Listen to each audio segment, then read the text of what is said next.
This program is satire about true crimes and their consequences. It may, therefore, contain descriptions of violence against people and animals, strong language, as well as other triggering content, and may not be suitable for those under the age of 16. We neither endorse nor condone any illegal actions, so please, don't go chopping anybody up. Yeah, we're going to pay some bills with this money from the guy's penis I bit off. Okay, that is weird. Yes. In the U.S., someone commits a murder every 30 minutes. Many of those killers are convicted and then imprisoned because criminals are dumb. During this podcast, we will examine where they went wrong and analyze their mistakes.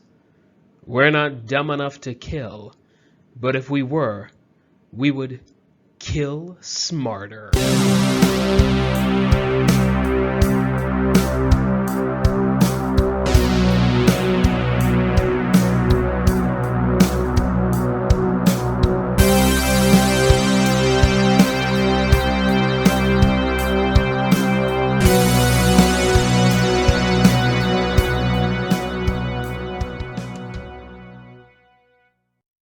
Well, welcome everyone to another episode of Kill Smarter.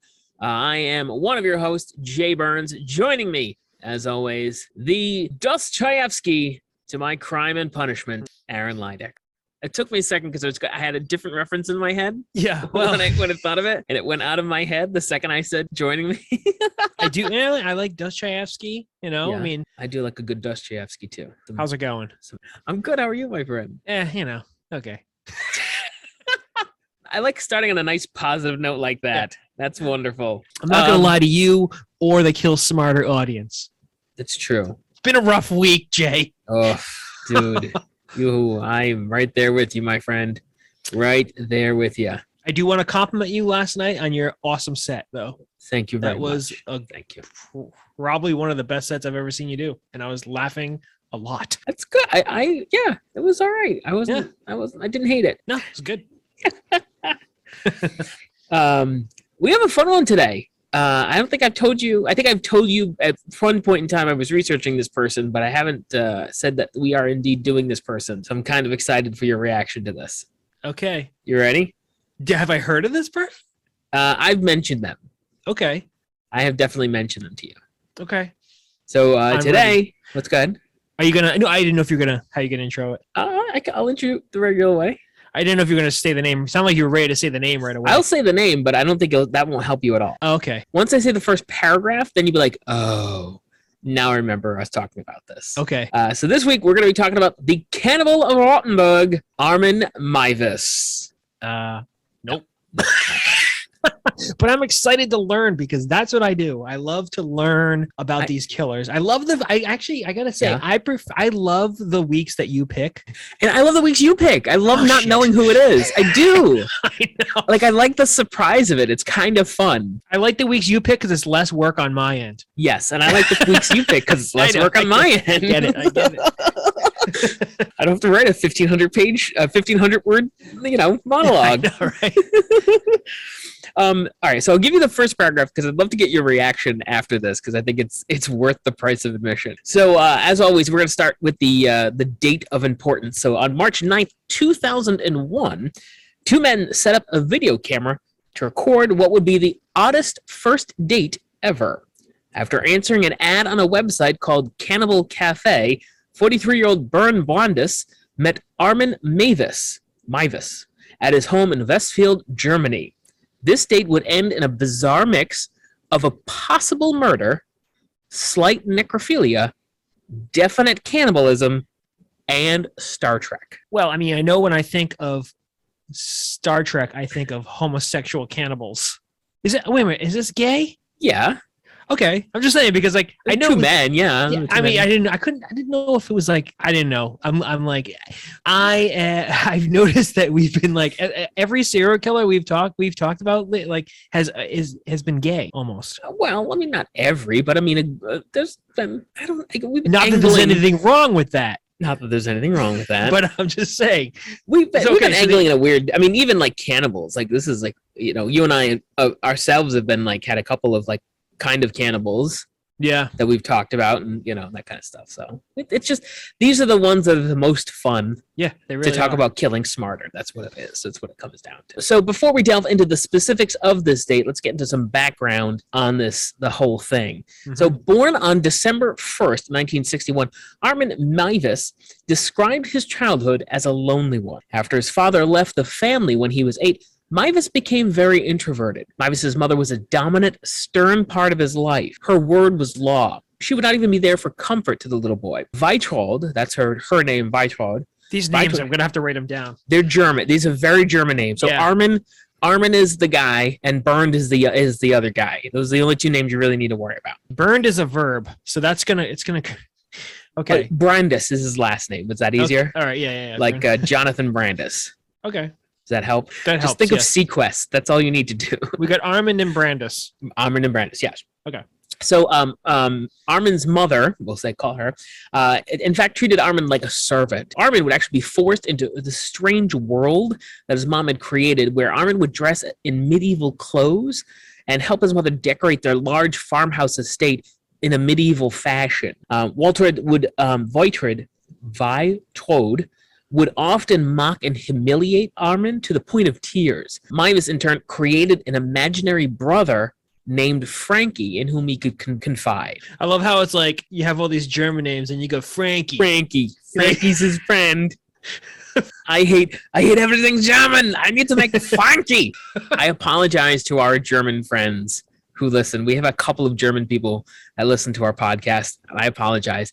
I've been taking German lessons, but I'm sorry for butchering names. I very much. Duolingo? Yes. 40 days strong. They'll German. shame you if you miss a day. So I know. I really want to get on that. Yeah. I've been shamed. Or even when you come close to missing a day. Like, I guess this isn't working. Yeah. What? Thanks. I'm also doing. I was also doing German because I was like watching this. I was watching this show on Netflix called Dark. Yeah. It's a German show. Yeah. And it kind of inspired me to.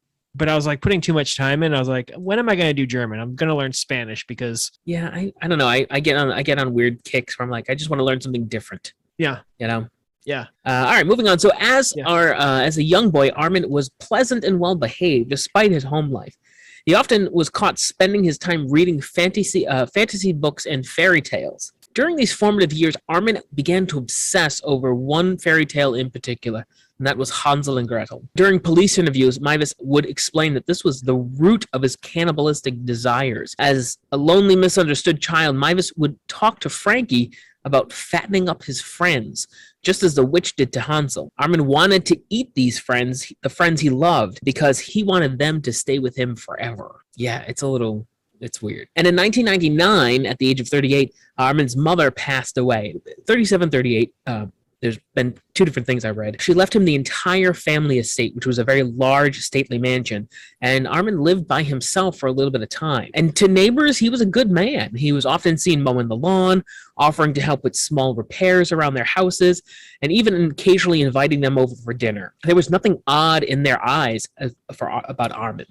But Armin would actually spend his lonely nights looking at increasingly more violent pornography, as well as seeking fetish chat rooms. Because this is such a weird crime, and I don't want to use the word murder for a couple different reasons, mostly because Meiwes' victim, Bernd Brandis, he actually consented to the cannibalism and the murder. That's what makes this whole thing, that's why it's a possible murder. Wait, he consented to being eaten and by being killed. Wow. Yeah, it's kind of strange. So, okay.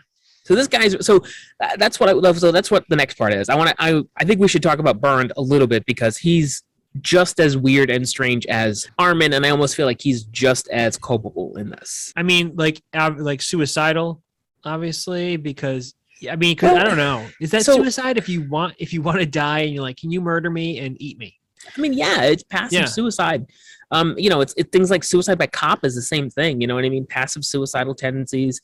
They're all kind of in that. But this, it kind of feels like it's more like a sort of a submissive thing. Okay. And then I had read some other things that Bernd's mother was killed in a car accident and he blamed himself for it. And that he was so guilty over his mother's death that maybe some of this need to be eaten alive and tortured is based on that guilt that he has about his mother dying. Okay. So it's a strange guy. He's a very, very strange guy. And I couldn't find a ton about his past. We can infer he was born around 1959 based on when he died. And from court proceedings during Meiwes' trial, there was testimony that one of Burns' ex-boyfriends by the name of Victor, there was some darkness going on in his previous relationship. Victor and Byrne met in 1998 through an advertisement in a Berlin magazine. They stayed together for 3 years, during which Victor and Byrne urged Victor to mutilate him. From Victor said, quote, "Byrne kept urging me to bite off his penis. He always achieved orgasm when I placed my teeth around it. He wanted to be bitten everywhere, but the penis was his fantasy, his obsession. He offered me money, some 10,000 Deutschmarks. And just as a note, that would be $5,800 US in 1998. And in today's dollars, 2021, that would be $9,800 roughly, just to bite off his penis." Okay. That is weird. Yes. That's not a lot of money. I mean, you can do some damage with $9,000. Maybe. I mean, I can do some damage with $9,000. I mean, after you could probably get away with your bills for a little while, but I mean, $9,000 to. I love how conservative you're. Just like such a good parent. Like, yeah, we're gonna pay some bills with this money from the guy's penis I bit off. Like, that's what we're gonna do. We can pay our credit card off. Yeah, I mean, you see the national grid bills? I'm going to look for dicks to bite. Don't say that too loud. You will find them. No, I know. I'm going to have weird algorithms like on exactly. my computer. Yeah, all the Facebook ads are going to get real weird, dude. Yeah, I know, right? But there were actually others that came forward during the Meiwes trial to talk about Byrne. Alexandra, a Berlin taxi driver, said, quote, "He was the nicest man I ever met. He was always happy and joking, and actually had a relationship with Byrne for many years until Byrne came out. And Alexandra and Byrne stayed in touch even as late as 3 days before his death. And in court, she said, I could not imagine that he would deliberately go to a place to have his penis cut off and then eaten. And in fact, at the time of the killings, Byrne was living what seemed like a very idyllic life. He had a well-paying job, a nice apartment in Berlin, and what appeared to be a very healthy relationship with a woman. But Byrne, like Armin, was trolling the internet looking for something much more intense. And both men started looking through chat rooms and message threads for someone to help indulge in their ultimate fantasies. And in March 2001, an ad was posted on the Cannibal Cafe chat room, a now defunct website. Armin used the name Frankie of his imaginary brother online, saying he was seeking, quote, a young, well-built man between 18 and 30 to be slaughtered. And Armin actually received almost 200 responses, but almost all of them kind of fizzled out because they wanted this to remain a fantasy, and none of them were really willing to commit fully to this thing. Dying. What's that? None of them wanted to commit to dying. And Yeah, actually, I mean, that's really what they want. That's really what he wanted. He wanted someone to actually devour, and, you know, not everyone was like, oh, this is a fun fantasy. And, yeah. you know, this is Wait kinky. a minute. Like, hello, give me another White Claw. And actually, so Byrne Brandis finally responded. His response was, quote, I offer myself to you and will let you dine from my live body. Not butchering, dining. Whoever really wants to do it will need a real victim. End quote. Yeah.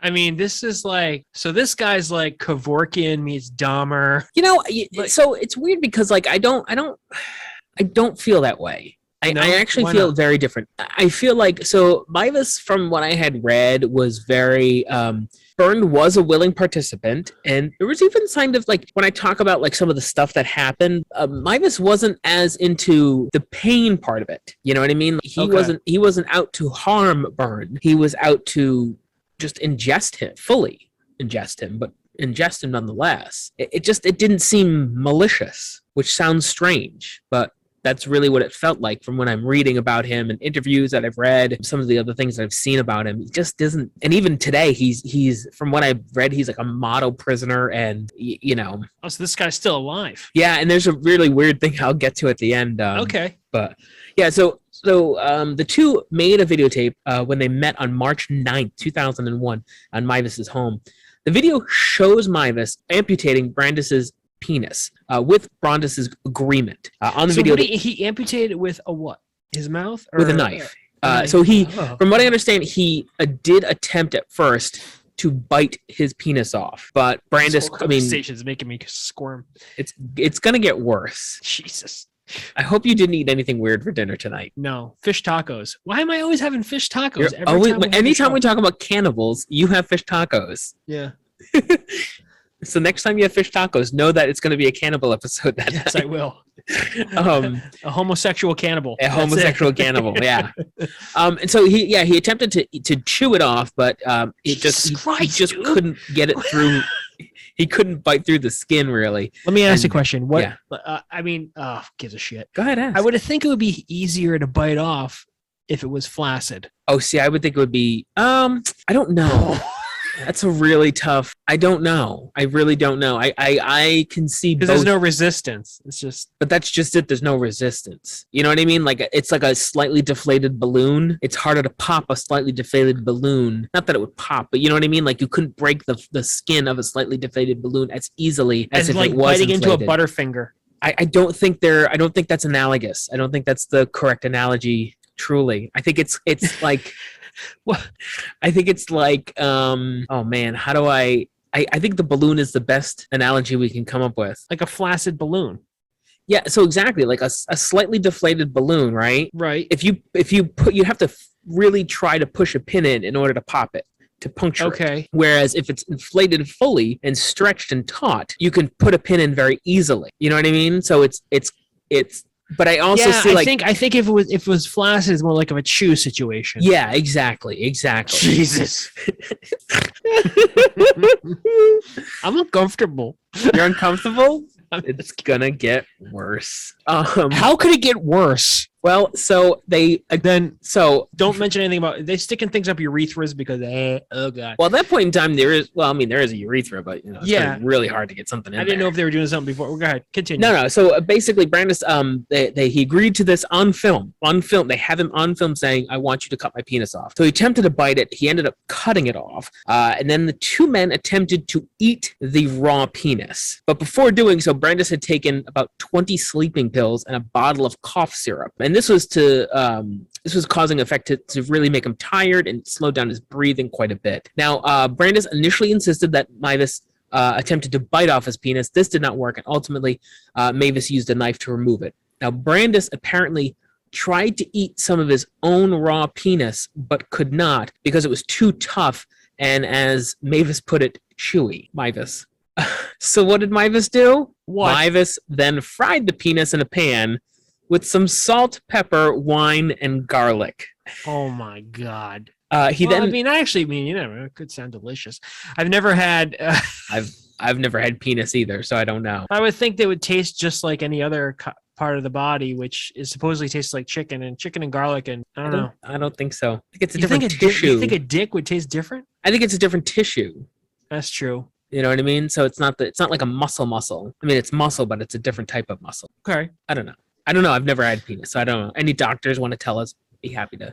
I wonder if anyone in prison actually asked him what it tastes like, because that would be. I wouldn't doubt it. Oh, that'd be question number one. Right. Like the second they put him in the cell with you. Here's your new cellmate. He ate dick. I'd be like, hey, what's going on? I'm Aaron. Hey, what does dick taste like? Yeah.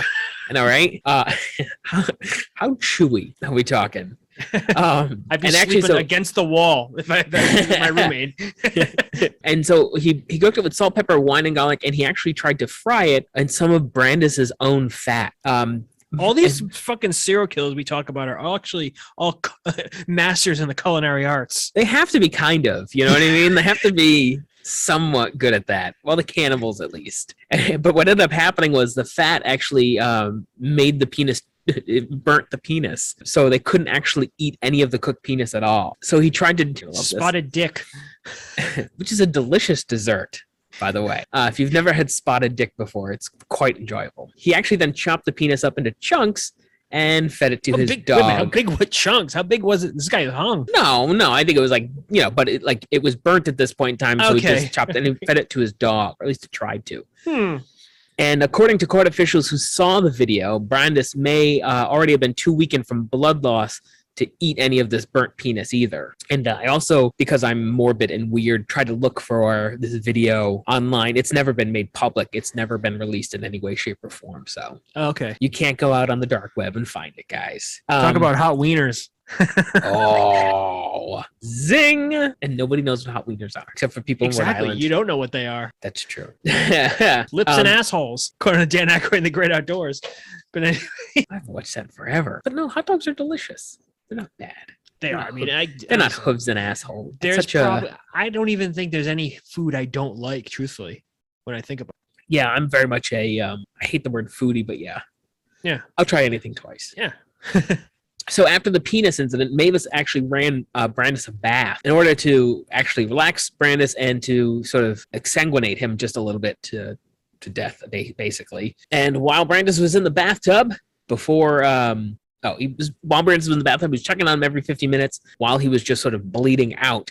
But during this time, Meiwes decided to read a Star Trek book. What? Yeah. He decided while this guy's bleeding in his bathtub, I'm just going to read a Star Trek book. Okay. I mean, what? It was just a weird fact that came up and go ahead. I don't even know where to go with that because it's just like it always amazes me when I hear that someone is doing something like or someone just murdered someone or someone like raped someone or they did something horrific and then they could just go do something just so casual. Oh yeah, right? It's that what's his name? Dennis Rader, BTK. There's the creepiest picture to me of all time is him standing next to his daughter at her graduation from, I think it's college or whatever. And like when they tell you about the picture, the day before he had just murdered somebody, like pretty much his daughter's age. Ugh. Yeah, and it's like, wow, like it's that same thing. Like, how do you compartmentalize like that? How do you kind of like shut off the like human part to do this? During this time, there was a lot of, from what I was reading, like Brandis and Armin were like kind of not arguing, but kind of arguing because Brandis was really wanted to suffer. He was the one who wanted to bleed out. He was the one that wanted to be in pain, and Armin wanted to just kill him, like, do something, slit his neck, do something to stop his pain. And Brandis was the one who was saying no. And again, this is from what they were saying in court documents, that this is on video of him saying this, like, nope, I want to suffer. It's continued for quite a while, with Brandis falling in and out of consciousness. And after a long hesitation and actually a prayer, Meiwes killed Brandis by stabbing him in the throat. Now, after which he hung the body on a meat hook. And this incident was recorded over a 4-hour videotape. This is a pretty long incident. And Meiwes ended up dismembering and eating the corpse over the next 10 months. He ended up storing body parts in his freezer under pizza boxes, and he ended up consuming about 44 pounds of Brandis. Did it say how big Brandis was, like originally? He's not a huge man. Yeah. He's pretty average. I mean, I would say he's an average guy. From pictures I've seen, he wasn't like very, very muscular, and he was in his 40s, so he's slight dad bod thing going. He wasn't very muscular. He wasn't heavy, overweight, or anything like that. Just an average guy. Just an average. Okay. Well, yeah. Right. Strangely enough, he was pretty average. Other than the wanting to be eaten by somebody thing. Yeah, I know.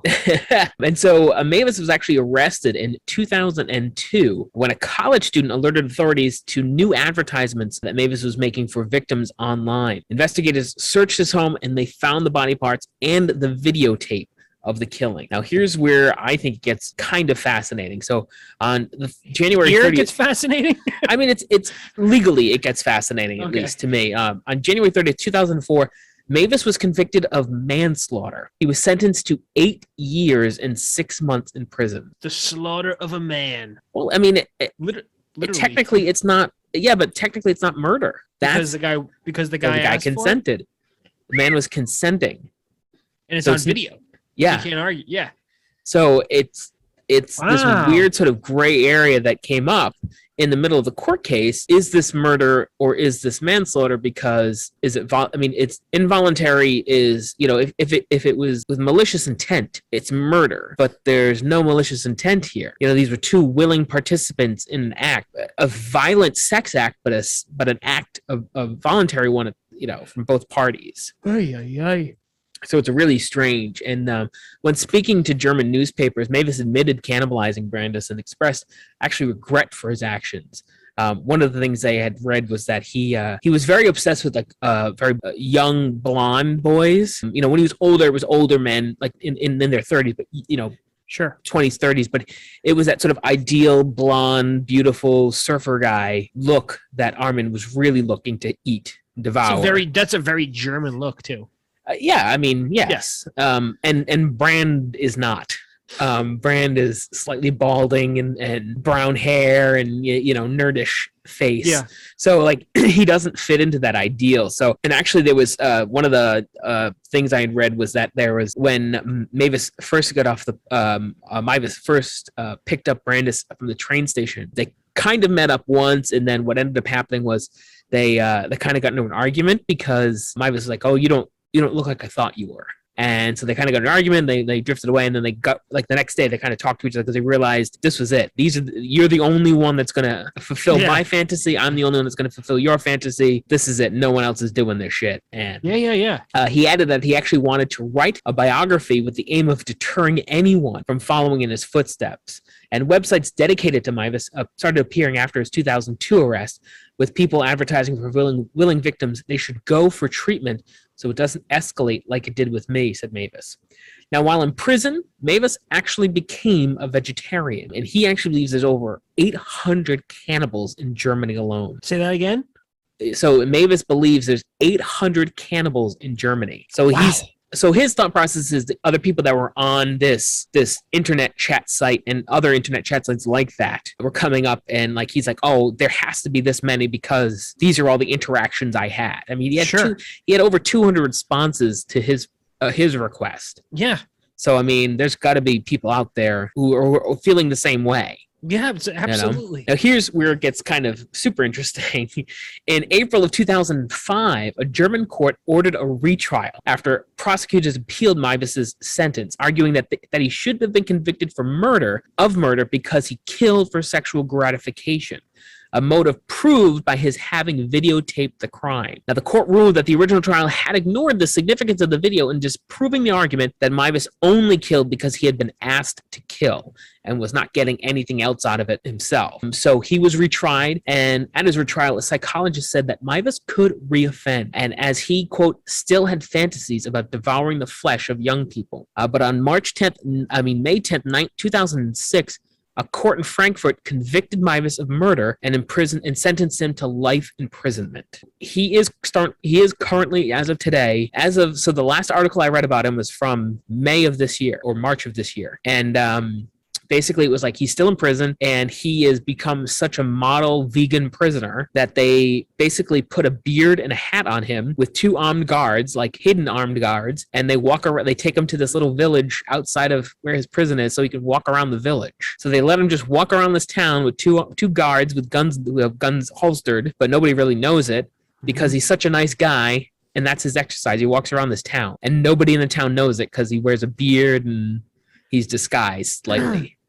That's insane. Isn't that insane? So wait, how long is he in prison for? He's now in prison for life. But so he got retried. He was convicted initially of manslaughter and got 8 years. I didn't think he could get retried for the same crime. So what happened was they threw Germany, not America. It is Germany, but the other thing was they basically said that the other trial they ignored a key piece of evidence, and so they had to retry him. So it was basically it wasn't a double jeopardy situation. He wasn't getting convicted of the same thing. It was a whole new trial, starting fresh over again. Christ. Yeah, which is kind of crazy. Like it's insane thing. But they love him. So like, I mean, I think the prison guards like him. I mean, not love him, but like he's not causing trouble. You know what I mean? And that's, I mean, sure, any prison guard will tell you like a calm prisoner is a good prisoner. You know, like they don't want any shit happening. Here's what I'm thinking: like, how long is that tradition gonna go? Because like, are guards gonna be like, hey, look with this guy, we take him out. You know, because I mean, I don't know. It doesn't seem like it's a like I said, he doesn't seem malicious. He doesn't seem like it's like he's very peaceful from what the article was saying. He's a very nice guy.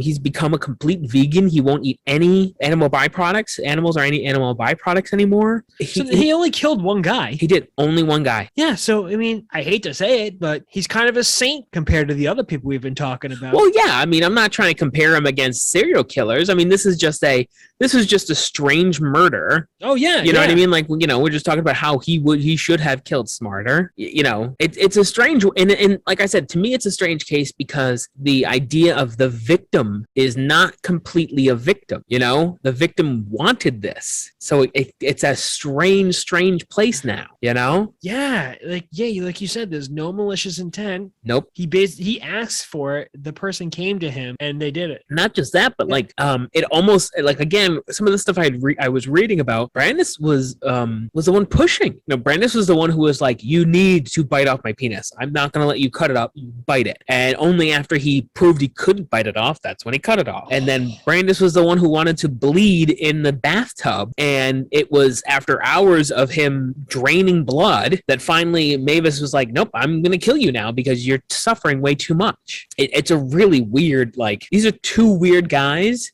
but I almost feel bad for Meiwes. I kind of do too. Right? Because I don't feel like I don't feel like he was the one who was I mean, yes, cannibalism is not good. Don't eat people. Right. But, you know, he was kind of being bullied, just like his mom, into doing this a little bit. Yeah, I mean, this is the most dumbfounded you've ever been. Yeah, truthfully, if this was, I wonder what would happen if this took place in the States. That's a very interesting question, actually. Yeah, that is a super interesting question. I mean, I don't know how the rules of law are different in Germany, but I don't know, would it be murder here, even if the person did ask for it? So I think the distinguishing feature that the German court ignored the first time was that there was some sexual gratification Meiwes got out of it. Okay. And that is where it turns, if it was, whether it was consent or not, right, he was doing this for sexual gratification, which is murder. Right. And so that's really the kind of like weird hinky thing.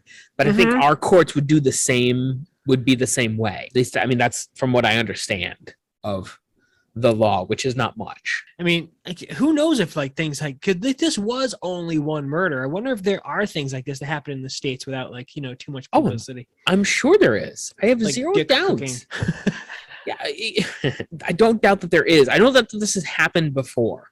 Yeah. You know, the reason Armin even got caught was because he went trolling around for another guy. And these people get greedy. Exactly. He got greedy, was like, "Oh, this was not enough, man. Once you pop, you just can't stop, and I need to keep going." And it was like, yeah, exactly. Yeah.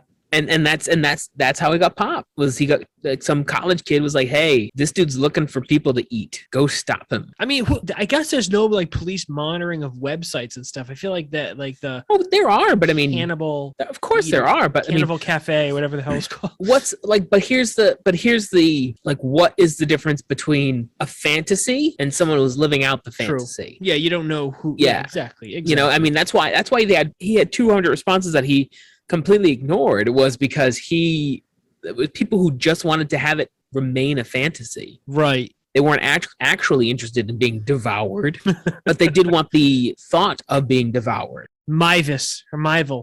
So it's Meiwes, and so from everything, it's Meiwes.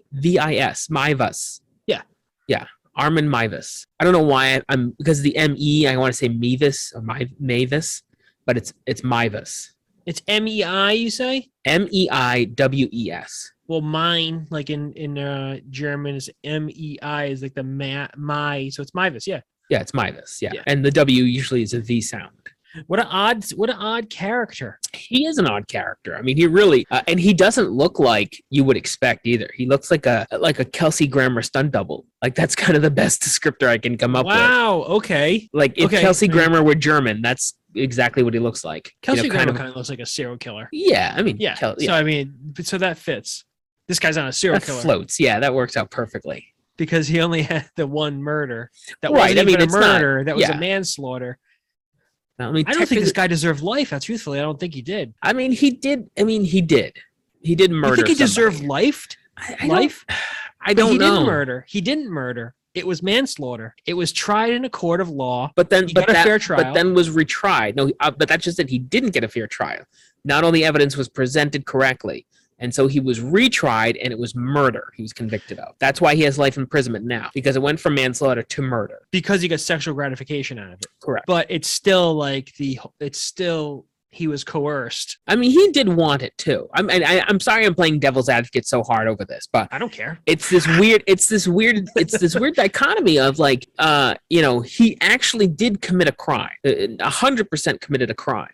Oh, absolutely. But also, did he commit a crime? Because it was two consenting adults. This guy wanted this to happen, and he made it happen. See, that's where you get into like the moral, moral laws. And stuff like that. And it can get tricky. Well, it's like the Jack Kevorkian thing, and you were saying he was like Dahmer and Kevorkian combined, and in a way, you're not wrong. You're not wrong at all, because Kevorkian was the same way. Like, Kevorkian killed because his thought process was, it was, I'm doing a favor. These people are suffering from terminal diseases, so it's kind of a weird thing. I think ultimately, though, for me, two things that I would do to kill smarter with this. One, don't go back. Don't get somebody else. Quit while you're ahead. Number two, don't be keeping videotapes like that. He had like a 4-hour videotape sitting around. Yeah, I mean, showing all this stuff. That seems like bad math, man. Yeah, exactly. That's why I would have killed smarter too. I would have enjoyed this guy, eating him. I would never do it because of it, but I mean, like, if you could eat someone, you're eating all the evidence. True. Very true. I mean, but you know what too? Like, I think if you're gonna do that, I think you like any good animal you're breaking down, you got to break it down completely. Okay. Not just like cut off a foot and put that in the freezer. Yeah. Grind up that meat, cut it all up first, then it's not identifiable. Yeah. I mean, make a soup. Make a nice bone broth. Yes. Bone broth is very good for you. It's good for your soul. It is very good for you. Yes, I agree. All right, that's how we do it. We make bone broth. Make a bone broth and saute the rest. Except not with human fat, because apparently that burns. Okay. That's what burns. I don't need any more human fat. So yeah. I do like this guy. I don't like meat. I know what you mean. He's fascinating, right? Fascinating. Yeah. He's wicked fascinating. I have been, you and I started, like, he's one of the first people we talked about when we first decided to come up with this podcast. This guy who, this internet cannibal thing. Yeah. And I agree. It's kind of one of these weird, I love this, but also, what the fuck, dude? Yeah. That's the thing. Like, I like finding the little nuggets in the, hidden amongst all the famous serial killers and murderers that we see. Yeah, 100%. Yeah, and I don't think the gay cannibals get enough, get enough notoriety. Enough representation. Seriously, come on. We're all about representation here on Kill Smarter. Like, I wonder if there's cannibals, like, within, like, a 10-mile radius of... Like, I often think about that. Like, I mean, how many people have... Oh, yeah. Yeah, like... I mean, you would think, maybe not a 10-mile radius, maybe like a 60-mile radius, 60-mile, yeah. Once you get down past, like, exit 8, exit 9, I think exactly, the hick cannibals. Yeah, sorry. There you go. That's where you find the real cannibals. That sounds like a horror movie. Hick cannibals? Redneck cannibals. I will put money that there is a Redneck Cannibals movie out there. Oh, there probably is. I can't see how there wouldn't be. That was a fast hour. I'm not gonna lie. It's been an hour already? Yeah, dude. Oh shit! I got a show soon. I know you do. That's why I'm watching the time for you. Thank you. I was like just going. I thought it was we were just kind of chatting. I know this is a fun one. This might have been like a 2-hour one, maybe. I don't know. Yeah, I know. But yeah, that was Armin Meiwes. Check him out if you go online. Want to go down a rabbit hole, because he's got some interesting articles out there. I'm going to look him up as soon as I click off here. You should. It's really interesting. Yeah. So as always, guys, you can always follow us on all social media, on Instagram, Twitter, Facebook, and on YouTube at Kill Smarter Pod. One thing we need to start reminding people of, give us a 5-star review on whatever platform you listen to us on. That helps us out immensely. You would not believe how much it helps us out. Like, subscribe, and have some fun. Make sure, if you have any questions, if you want to send us a murderer or a murder that you find fascinating, let us know. You can email us at killsmarterpod@gmail.com. This has been fun, my friend. You got a show you got to get to. Well, guys, thank you so much for joining us. I am Jay Borns. Joining me, as always, Aaron Leidecker. it has been fun. Thanks for joining us on Kill Smarter. See you next time.